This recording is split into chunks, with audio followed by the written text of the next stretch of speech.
মানুষের গাড়ি দিয়ে ওরা ব্যবসা করে, মানে কইয়ের তেল দিয়ে কি ভাজে? কই ভাজে। এটাও বুঝেন আপনারা? কইয়ের তেল দিয়ে কই ভাজা। ওরা just they launch a company and they set up some staff. Company আছে, স্টাফ আছে, আর একটা মোবাইল অ্যাপস আছে। এই মোবাইল অ্যাপসের মধ্য দিয়ে where you intend to go, কোথায় যেতে চান লিখবেন, কোন জায়গা থেকে যেতে চান লিখবেন, গাড়ি এসে হাজির। আপনি টাকা পে করে দিবেন, ওই টাকার একটা পার্সেন্টেজ ওই কোম্পানির মধ্যে চলে যাবে। What an idea! সারা বিশ্বে এখন শুরু হয়েছে। আমেরিকার সান ফ্রান্সিসকো একটা স্টেট আছে, সেখান থেকে তারা এই উবারের কার্যক্রম শুরু করেছে। 775টা শহরে উবারের এই অপারেশন কার্যক্রম চালু হয়েছে। 63টা দেশে ওদের সেন্টার আছে। আমাদের ঢাকাতেও আছে না নাই? আমি অবাক হলাম, 2018 সালে ওদের প্রফিট, ওদের রেভিনিউ হচ্ছে 11.27 billion US dollar, 11.27 billion dollar. Could you imagine that? আপনি কি কল্পনা করতে পারেন? বসে বসে অন্যের গাড়ি দিয়ে, অন্যের মাল সামান দিয়ে, অন্যকে ঘাটিয়ে কোটি কোটি টাকার ব্যবসা। তারপরে এই যে আমাদের প্রত্যেকের একটা অ্যাকাউন্ট আছে এক জায়গায়, কি নাম? কি বুক? কি বুক? সবাই জানেন? হুজুর আপনারও আছে? মাশাআল্লাহ। এই যে ফেসবুকের জন্য আমরা খেটে যাচ্ছি, দিন নাই রাত নাই, আমরা যে স্ক্রলিং করছি, লাইক দিচ্ছি, শেয়ার দিচ্ছি, we all are the staff of Facebook. আমরা সবাই ফেসবুকের এমপ্লয়ি, কাজ করে যাচ্ছি। Just idea. এই আইডিয়া দেওয়ার কারণে কোটি কোটি বিলিয়ন ডলারের ওর মালিক বানাই দিছে কে? এজন্য নতুন নতুন আইডিয়ার দরকার আছে না নাই? আমাদের বাংলাদেশের ছেলেদের ভালো আইডিয়া আছে, তার প্রমাণ ওরা বানাইছে উবার, আমরা বানাইছি পাঠাও। আমরা বানাইছি কি? পাঠাওয়ে চড়ছেন কারা কারা দেখি? ওরে আল্লাহ, all are the smart guys, মাশাআল্লাহ, হাত নামান।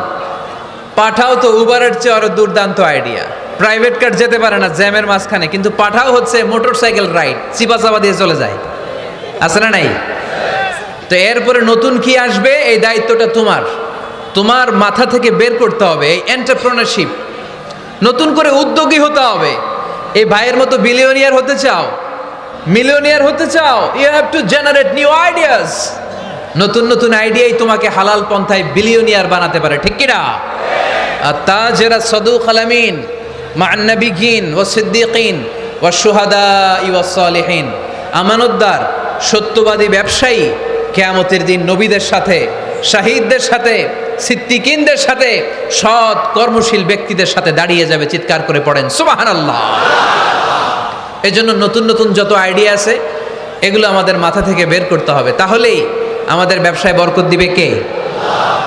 সম্মানিত সুধী, তাই বলছিলাম, আমরা নিজের পায়ে দাঁড়াতে চাই, আমরা কিছু করে দেখাতে চাই, আমরা স্বাবলম্বী হতে চাই।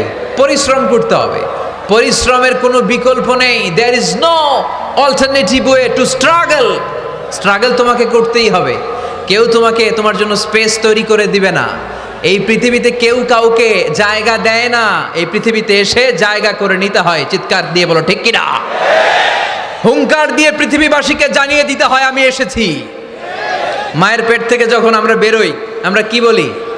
ওয়াও ওয়াও বলে নিজের অস্তিত্বের জানান দেই যে আমি এসেছি, এই পৃথিবীতে আমি জায়গা করে নিতে এসেছি। Life is not a bed of roses. এই পৃথিবী ফুলের বিছানো সজ্জা নয়। এখানে কষ্ট করতে হবে, পরিশ্রম করতে হবে, ঘাম ঝরাতে হবে। পরিশ্রমের ঘামে যে লোনা পানি থাকে, ওই লোনা পানিতে জন্ম নেয় সফলতার বীজ। এজন্য পরিশ্রম করতে হবে। সব নবীরা পরিশ্রমী ছিলেন, সব নবীরা কাজ করেছেন। সূরা জুমার এই 10 নম্বর আয়াতে আল্লাহ তাআলা আমাদেরকে মোটিভেট করে শিখাতে চেয়েছেন যে স্বাবলম্বী হও, নিজের পায়ে দাঁড়াও, কাজের সময়ে কাজ, নামাজের সময়ে নামাজ। আজকে এই স্লোগানটা এই মাহফিলের শুরুতে, মাঝখানে, শেষে বারবার বলে আমরা মুখস্থ করে নিয়ে যাব। কাজের সময় সবাই বলেন নাই তো? সবাই বললে তো এই প্যান্ডেল কাঁপতে শুরু করবে। কাজের সময় এইভাবে আওয়াজ করতে হবে, পারা যাবে? নামাজের সময়, কাজের সময়, নামাজের সময়, সিনেমা দেখার সময় দেখা যাবে না? কাজের সময়, নামাজের সময়, এটা মনে থাকবে? মুখস্থ করা যাবে তো?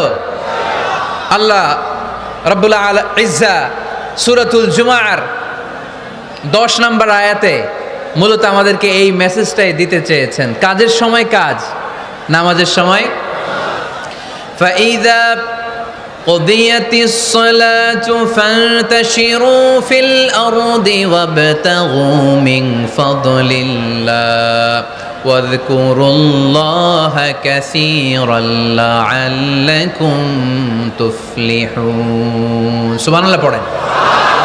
আল্লাহ বললেন যখন তোমাদের নামাজ শেষ হয়ে যায়, ফাইদা কুদিয়াতিস সালাতু, যখন সালাত শেষ হয়ে যায়, ফান্তাশিরু ফিল আরদি, জমিনে ছড়িয়ে পড়ো, ওয়াবতাগু মিন ফাদলিল্লাহ, আল্লাহর দেয়া ফজল তালাশ করো, রিজিক তালাশ করো, ওয়াযকুরুল্লাহা কাসীরান, আল্লাহর জিকির বেশি বেশি করো, লাআল্লাকুম তুফলিহুন, তোমাদেরকে সফল বানায়া দিবে কে? সিস্টেমটা খেয়াল করেন। ফাইদা কুদিয়াতিস সালাহ, যখন সালাত শেষ, ফান্তাশিরু ফিল আরদ, when you are done with your salah, spread out to your workplace, তোমার কাজের জায়গায় চলে যাও। নাকি মসজিদে বসে থাকবেন?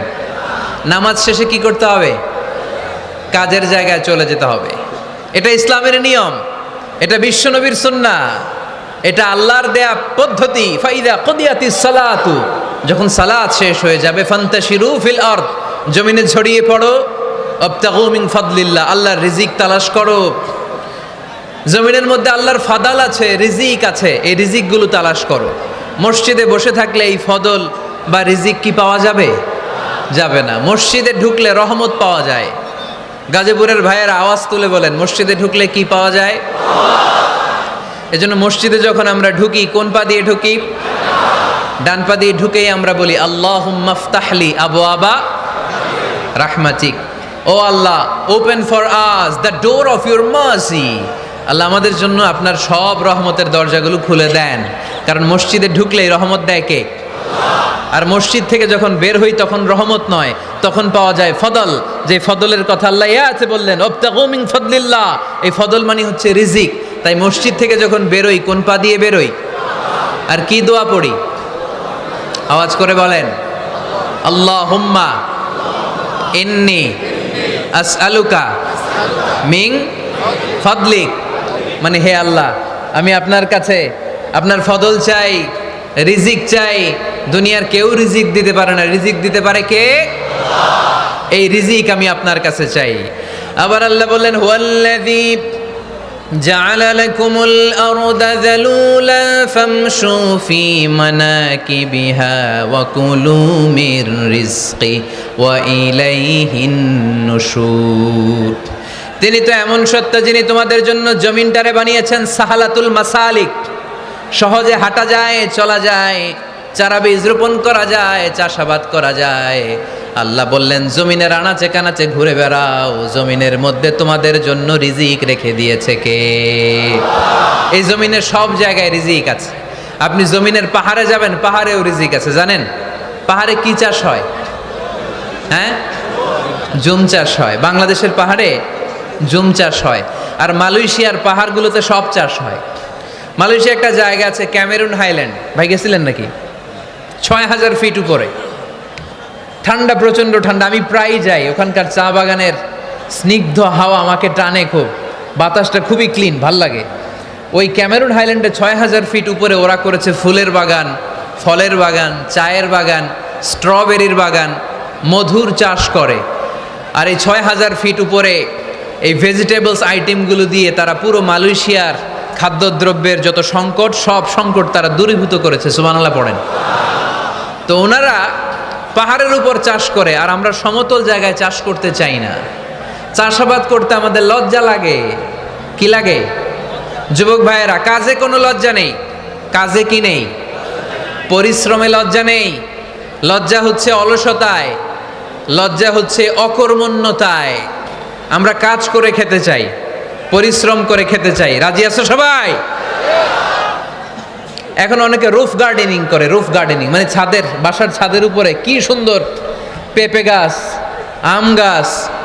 আমি নিজে দেখেছি, নিজেরা খায়, আশেপাশের প্রতিবেশীদের সবাইকে দেয়, বাজারে বিক্রিও করে। নিউ আইডিয়া, রুফ গার্ডেনিং করো। তারপরে একসাথে হাঁসের চাষ হয়, পানিতে হাঁসগুলো ভেসে বেড়ায় আর নিচে মাছের চাষ হয়। এরকম অনেক যুবক আছে যারা এগুলো করে করে স্বাবলম্বী হয়েছে। আমরা এগুলো করতে চাই না, আমাদের লজ্জা লাগে। আমাদের হোটেলের মেসিয়ারি করতে লজ্জা লাগে, ছোট্ট ফুচকার দোকান দিতে আমাদের লজ্জা লাগে, কিন্তু বিশ্বনবীর ছাগল চড়াতে কোনো লজ্জা লাগতো না। কাজে কোনো লজ্জা আছে? লজ্জা কিসে তাইলে? অলসতায়। আওয়াজ করে বলো, লজ্জা কিসে? অলসতা করা যাবে না। অলসতাকে আজকের প্রোগ্রাম থেকে আমরা না বলে দিব। আমরা অলসতাকে বলে দিব নো। অলসতাকে আমরা কি বলবো? নো। আমরা অলস হতে চাই না, আমরা খেটে খেতে চাই, ঘাম ঝরাতে চাই। পরিশ্রমের ঘামের লোনা পানিতে জন্ম নেয় সফলতার বীজ। আমরা সফল হতে চাই, ঠিক কিনা? এজন্য অলসতা করা যাবে না, কাজ করতে হবে। আল্লাহ রাসূল সাল্লাল্লাহু আলাইহি ওয়াসাল্লাম এবং সাহাবারা আমাদেরকে কাজের প্রতি উৎসাহিত করেছেন। সাইয়েদনা ওমর ফারুক রাদিয়াল্লাহু তাআলা আনহু নাম শুনেছেন? কত নাম্বার খলিফা? সবাই বলেন। 1 নাম্বার খলিফার নাম কি? 2 নাম্বার খলিফার নাম? 3 নাম্বার? 4 নাম্বার? রিদওয়ানুল্লাহি তাআলা আলাইহিম আজমাইন। ওমর ফারুক সাধারণ কোনো সাহাবী ছিলেন না, তিনি এমন সাহাবী ছিলেন, বিশ্বনবী সাল্লাল্লাহু আলাইহি ওয়াসাল্লাম বলেছেন আমার পরে কোনো নবীও নাই, রাসূলও নাই, তবে আমার পরে যদি কেউ নবী হতো আমার ওমর নবী হয়ে যেত। বিশ্বনবী বলছেন লা নবিয়্যা বা'দি ওয়ালা রাসূলা, আমার পরে কোনো নবী নাই, রাসূল নাই।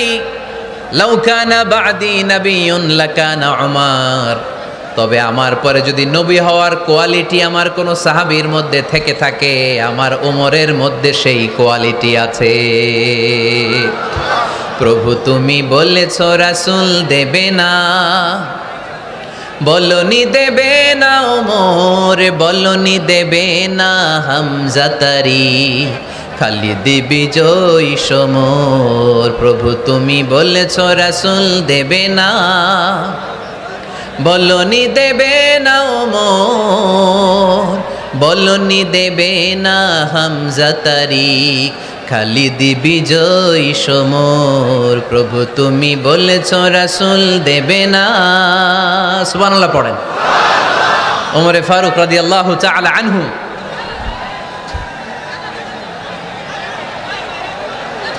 ভাইজান দোয়া করে দেই, কষ্ট হচ্ছে অনেক। শেষ করে দিব, আলোচনা শেষ করে দিব। আর কয়েক মিনিট শুনবেন?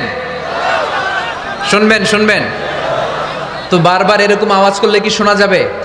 এই ছেলেরা, এই অডিও শোনো না তোমরা? অডিও, অডিওতে চেহারা দেখা যায় নাকি? বসো, তোমরা অডিও শুনবে, এরা ভিডিও দেখবে। বসো, আওয়াজ নাই। আমি শুরুতেই বলেছি কানগুলো খরগোশের মতো খাড়া করে শোনো। অডিও রেকর্ডের মধ্যে কি চেহারা দেখা যায়? এখানে যারা দেখতে পান ওই দিকে তাকা, ওই যে ওখানে প্রজেক্টর আছে। আওয়াজ করা যাবে না। আলোচনার মাঝখানে বক্তাকে এত ডিস্টার্ব করলে বক্তা তার আলোচনার ফ্লো হারিয়ে ফেলে। সে কি বলছিল এটা সে ভুলে যায়। সে মাথার মধ্যে কি কি পয়েন্টস, কি কি মেসেজগুলো শেয়ার করার জন্য সে আগাচ্ছিল এটা সে ভুলে যায়। এজন্য আর কয়েক মিনিট কথা বলবো, আর কষ্ট দিব না আপনাদেরকে, একটু চুপ থাকবেন। দ্বিতীয় খলিফার নাম কি ছিল? সবাই বলেন, কি নাম? সাইয়েদনা ওমর ফারুক রাদিয়াল্লাহু তাআলা আনহু। উনারে মুনাফিকরা খুব ভয় পেত। কারা? মুনাফিক চিনেন তো? ভিতরে এক বাইরে আরেক, তার নাম? সবাই বলেন, ভিতরে এক বাইরে আরেক, তার নাম মুনাফিক। ইউযহিরু খিলাফা মা ইউবতিন, আরবিতে কি বলে? ইউযহিরু খিলাফা মা ইউবতিন, প্রকাশ করে একটা, ভিতরে আরেকটা। ভিতরে এক বাইরে আরেক, তার নাম? সবাই বলেন, ভিতরে এক বাইরে আরেক, তার নাম?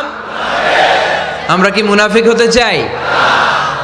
এরা যখন যে সুবিধাজনক অবস্থানে থাকে তখন তার সাথে থাকে। ডান দিকে যে বলে আপনি ভালো, আমি আপনার দলের লোক। বায়ে যে বলে আরে না এটা খারাপ, আপনি ভালো, আমি আপনার দলের লোক। এরকম আছে না নাই? যখন যে ক্ষমতায় তখন তারে তেল মারে। যেদিকে বৃষ্টি আর তুফান ওইদিকে ছাতা ধরে। আছে না নাই? বাংলাদেশে একটা গান চলছিল কিছুদিন, শুনতাম, মধু হই হই বিষ হাবাইলা। সূরাতুল মুনাফিকুনের তাফসীর বোঝানোর জন্য এটা আমার জন্য খুব সহজ ছিল। মধু হই হই বিষ হাবাইলা, বলে মধু, বলে কি বাটির মধ্যে নিয়ে আসছে, বলে এটা মধু, বলে কি আসলে এটা কি? জোরে বলেন। আমরা কি মুনাফিক হতে চাই? না, আমরা কি হতে চাই? মুনাফিকরা হচ্ছে এদিকেও যায় না আবার ওদিকেও যায় না, মুযাবযাবিন, they all the time long in dilemma, they don't know where to go, they don't know where to proceed, কোন দিকে যাবে জানে না, ডানেও না বায়েও না, নেহি এদার নেহি ওদার, দারমিয়ান মে সাদার বাদার। এরকম আছে না? উপর দিয়া ফিটফাট, ভিতর দিয়া সদরঘাট। সদরঘাট এখনো ফিটফাট হয় নাই।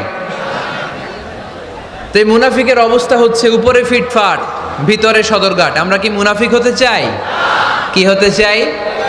মুমিন হতে চাই। এই মুনাফিকের দলগুলো মদিনাতুল মুনাওয়ারাতে ওমরে ফারুককে খুব ভয় পেত। ওমরে ফারুককে দেখলে তারা থারথার করে কাঁপতো। শুধু মুনাফিকরাই নয়, খোদ ইবলিস শয়তানও সাইয়েদনা ওমরে ফারুককে দেখলে ভয় পেত। আমরা আমাদের ছেলে মেয়েদেরকে যদি খাবার না খায় আমরা কি বলি? আম্মু খাবার খাও। কি আসবে? ভূত আসবে, বিড়াল আসবে, বাঘ আসবে। এগুলো গাজীপুরে বলে না বোধহয়।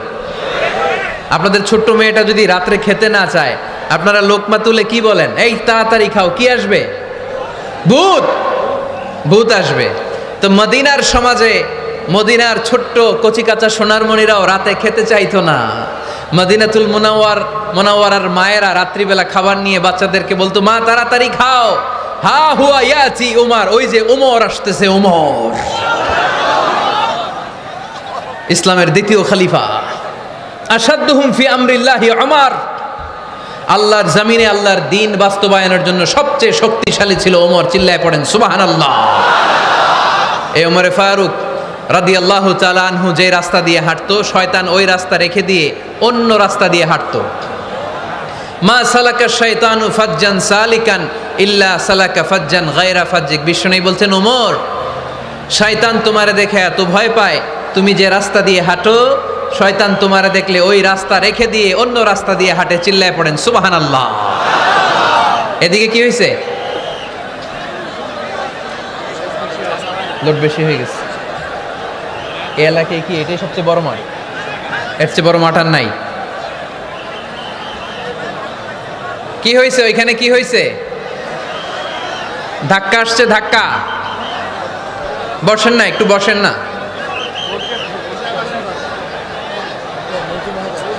মন্ত্রী মহোদয় আসছে? মন্ত্রী মহোদয় আসতেছে উনি? মাশাআল্লাহ। উনি তো কষ্ট হয়ে যাবে, তো আসবে কিভাবে এদিক দিয়ে? একটু জিকির করি, লা ইলাহা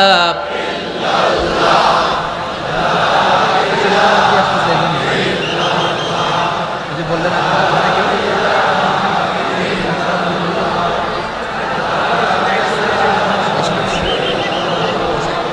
লা ইলাহা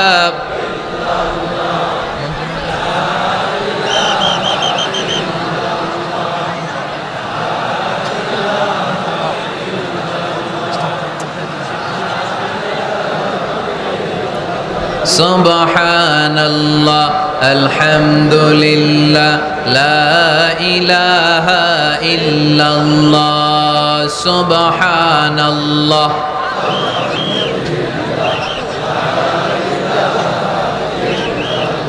আল্লাহ নামের জিকির করবে যারা, আল্লাহর কাছে প্রিয় তারা। আল্লাহর কাছে প্রিয় যারা, জান্নাতে প্রবেশ করবে তারা। জোরে লা ইলাহা ইল্লাল্লাহ,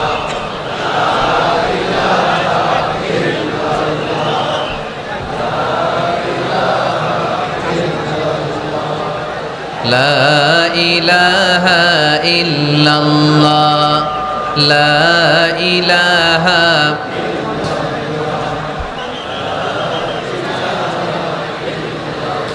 লা ইলাহা ইল্লাল্লাহ মুহাম্মাদুর রাসূলুল্লাহ সাল্লাল্লাহু আলাইহি ওয়াসাল্লাম। সাইয়েদনা ওমর ফারুক মসজিদে নববীর ইমাম, মসজিদে নববীর কি ইমাম।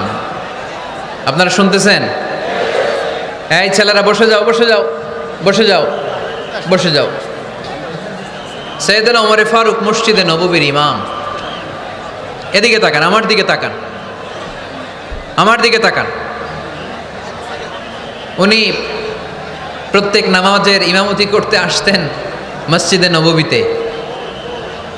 জোহরের নামাজে ইমামতি করলেন, ইমামতি করে দেখলেন নামাজ শেষ, সবাই বের হয়ে চলে যায়।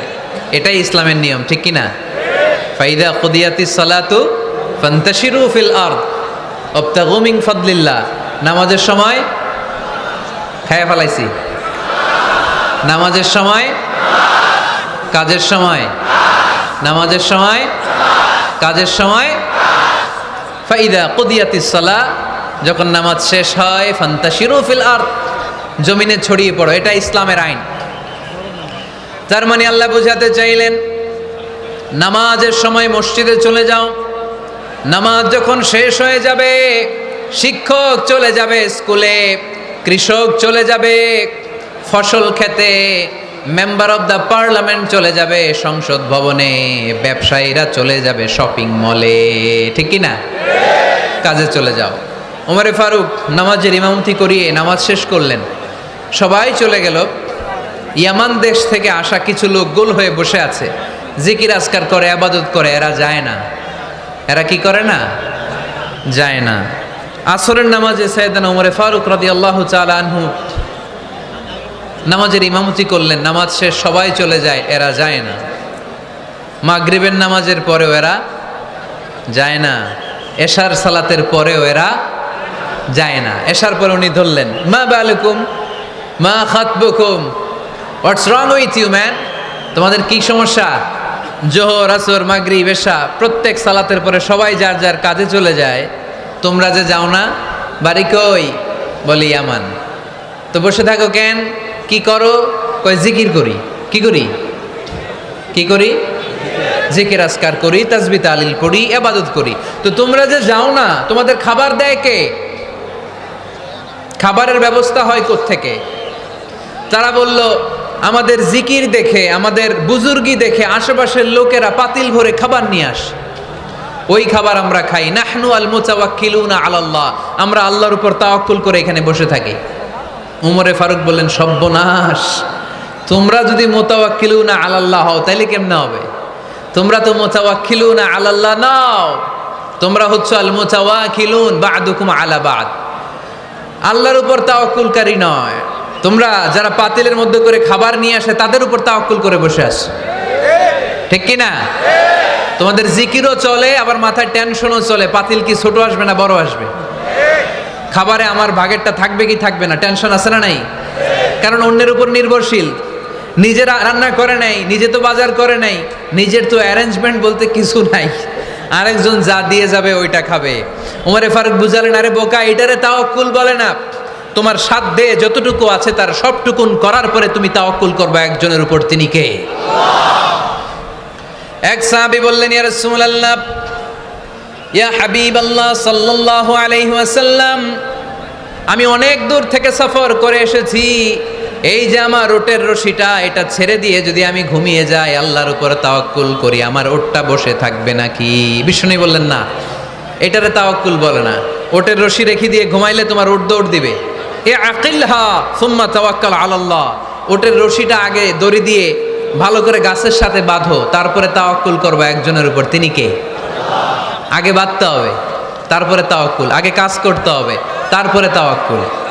এক লোক বড় হুজুরের কাছে দোয়া চাইছে, হুজুর আপনি দোয়া করবেন আল্লাহ যেন আমার একটা ছেলে সন্তান দেয়। কি দেয়? কথা বুঝে নাই বোধ হয়। কি দেয়? ছেলে সন্তান দেয়। তো হুজুর অনেক দোয়া করে দিছে, বড় হুজুর, আল্লাহ তারে তুমি ছেলে সন্তান দিও। তো ছেলে সন্তান হয় নাই। তার পরের বছর এসে আবার হাজির, হুজুর একটু দোয়া করেন আমার জন্য আল্লাহ একটা ছেলে সন্তান দেয়। হুজুর আবার দোয়া করলেন, কিন্তু ছেলে আর হয় নাই। পরের বছর এসে আবার হাজির, হুজুর একটু দোয়া করেন। কি দোয়া করব বাপ? বলে হুজুর দোয়া করেন আল্লাহ যেন আমার একটা ছেলে সন্তান দেয়। হুজুর আবার দোয়া করলেন। এর পরের বছর এসে আবার হাজির, কয় হুজুর ছেলে সন্তান। হুজুরকে ঘটনা কি? ঘটনা কি? এর সন্তান হয় না কেন? বললো বাবা তুমি কি বিয়ে করছো? কয় না। সন্তান হবে কোত্থেকে? আগে তো বিয়ের পর্বটা সার, তারপরে তাওয়াক্কুল করবি কার উপর? বিষ্ণুই বললেন তাগদু খেমাসান তারুহু বেতানান, পাখিগুলোর মতো যদি সকালবেলা তাওয়াক্কুল করে বের হয়ে যাও, প্রতিটা পাখি